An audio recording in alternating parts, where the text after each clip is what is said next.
Bom dia, boa tarde ou boa noite para qualquer pessoa que esteja ouvindo isso agora. Hoje eu quero falar sobre afeto.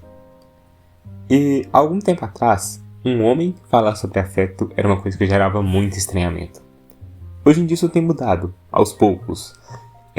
Tem desmistificado essa ideia de que falar sobre sentimentos, falar sobre o que você sente, demonstrar sentimentos, é uma coisa exclusivamente atribuída a pessoas que seguem os estereótipos de gênero femininos, e cada vez mais os homens têm ganhado mais espaço para falar sobre o que eles sentem. Por mais que ainda exista um forte movimento contra essa expressão dos sentimentos dos homens. E também por mais que exista esse forte movimento masculinista, com os incels, os red pills, os legendários e toda essa galerinha aí que acha que ser macho é ter algum tipo de, sei lá, como é que eles falam mesmo? Você valorizar o seu próprio preço dentro do mercado sexual e em todos esses papos tortos aí que, se você acredita nisso, pelo amor de Deus, sai de casa, estuda, conhece pessoas de verdade, pelo amor de Deus. Mas enfim, não querendo entrar nesse âmbito de discussão no momento, eu acho que eu queria falar sobre afetos porque é meio estranho falar sobre afetos nessa sociedade, como eu acabei de dizer, mas também porque eu acho que eu tive o privilégio de ser um homem que cresceu entendendo que demonstrar sentimentos não é uma coisa ruim. E por mais que, como eu disse, esse movimento ele tem tido essa mudança nos últimos anos, só que eu tive esse privilégio de ter crescido já demonstrando o que eu sentia sem ter medo de ser reprimido por causa disso, pelo menos não dentro de casa. Meu pai, ele é um homem incrível. Obviamente ele tem seus defeitos, como todo mundo tem seus defeitos, mas ele é um homem que sempre chorou e não tinha medo de demonstrar que chorava. Não que ele chorava o tempo todo, mas ele não era um homem que se envergonhava de chorar. E ele também nunca foi um homem que me fez sentir vergonha por chorar. E graças a essa figura, que é o meu pai, e graças a Steve Universo, que, como tudo nesse canal indica, é uma grande obra da minha vida, eu aprendi que demonstrar o que você sente não é um problema. E eu acho que esses afetos, essa palavra afeto, ela também vai para além disso. Porque quando você pensa em afeto, não é só nessa questão, tipo assim, emoções, sentimentos. Também é afeto de afetar. Como a gente afeta as outras pessoas, como a gente é afetado pelas outras pessoas. Então a palavra afeto carrega esse sentido duplo. E pra mim essa questão do afeto tem se tornado muito forte nos últimos anos. Porque eu sou uma pessoa que eu me apego muito às pessoas. Eu gosto muito das pessoas. Eu me importo muito com as pessoas. E por eu me importar demais, sentir demais, às vezes eu também me machuco demais. Ou machuco demais, tentando não machucar. E uma coisa que sempre foi muito difícil pra mim entender na minha cabeça é que por mais que eu tenha grandes sentimentos por alguém, não necessariamente essa pessoa vai corresponder nem em relação ao tamanho desse sentimento, quanto com relação a como ela demonstra esses sentimentos.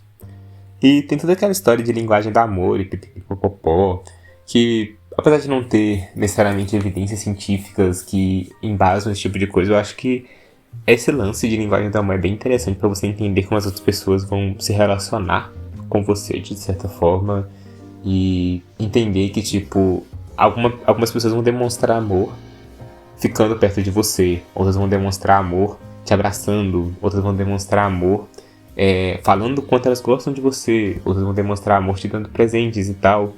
E outras vão demonstrar amor com atos de irritação, que é uma forma de demonstrar amor muito peculiar, que eu acho bem funny aí, bem engraçadinha. Mas eu acho meio estranho nessas relações de afeto, nessas relações de sentimentos entre seres humanos, quando esse amor, ele não vem junto de um certo compromisso ou vem junto de certas hipocrisias. Eu acho que para um afeto ser também um amor, é necessário que haja compromisso, porque amor não é necessariamente um sentimento incontrolável. Ele é uma escolha que você deve fazer todos os dias, até que o momento que não faz mais sentido que você faça. O sentimento ele ainda pode existir, mas o amor é algo que deve ser nutrido o tempo todo. E pra mim sempre gerou muito incômodo nas minhas relações quando as pessoas elas demonstravam amor, mas ao mesmo tempo elas também não tinham responsabilidade com esse amor. Um eu te amo vai ter significados diferentes para pessoas diferentes. Apesar de a gente ter uma ideia geral do que significa o amor romântico, o amor platônico, o amor fraternal, o amor de amizade, o amor de família, essa palavra amor significa uma infinidade de coisas diferentes para cada pessoa diferente. E existem tantas coisas a serem exploradas sobre isso. Então, até se eu descrever exatamente o que é o amor pra mim, talvez vocês não entendam exatamente o que esse amor me faz sentir, porque talvez nem eu entenda exatamente o que é o amor. E não vale apenas pro amor, sabe? Vale também pra, tipo, tristeza, luto, alegria, empatia, medo, raiva. Tipo, todos os sentimentos, a gente usa o mesmo nome pra nomear um monte de sentimentos que são muito únicos e são muito vividos assim naquele limiar, sabe?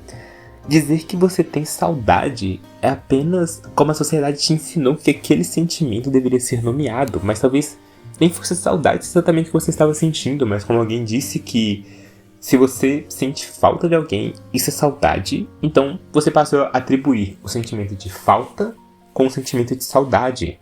Mas às vezes dá pra ter saudades mesmo na presença de alguém, mesmo na presença daquilo, dá pra ter saudades mesmo quando não existe essa falta. Então é muito louco quando a gente para pra pensar sobre como nós somos estruturados e como todas essas pequenas nuances que a gente tem podem afetar as outras pessoas, afetar as pessoas que a gente gosta, que a gente não gosta. E falar sobre amor, falar sobre sentimentos, falar sobre sentir, é muito complicado. É muito complicado.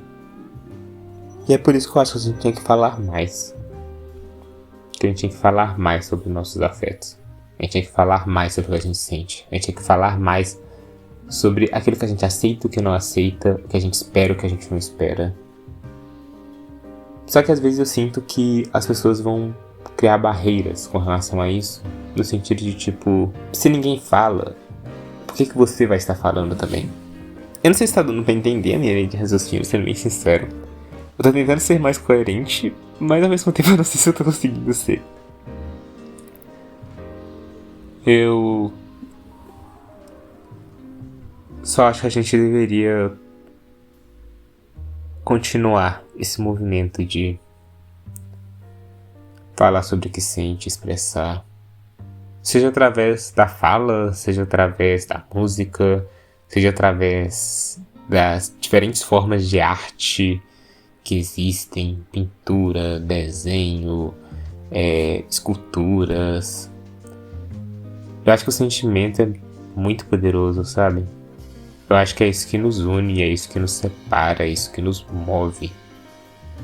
Essa coisa, assim, essa conexão com os outros, essa falta de conexão.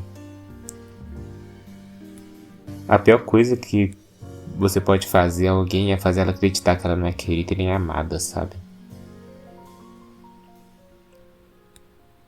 Acreditar que ela tá sozinha. Acho que essa é a pior coisa que pode acontecer a alguém. Acreditar que ninguém a ama e que ninguém liga pra ela. E eu ia falar também que ninguém a entende, mas será que a gente consegue realmente entender alguém? Acho que, de certa forma, estamos todos fadados a vagar por esse universo meio sozinhos. Só que essa solidão não precisa ser tão literal. Por mais que ninguém possa entender exatamente o que você está sentindo, eu acho que esse esforço de compreensão, esse cuidado, E essa coisa de tipo, tá tudo bem você se sentir assim e eu estou aqui pra você, é uma parada muito poderosa. Enfim, obrigado a quem ouviu até aqui e até o próximo.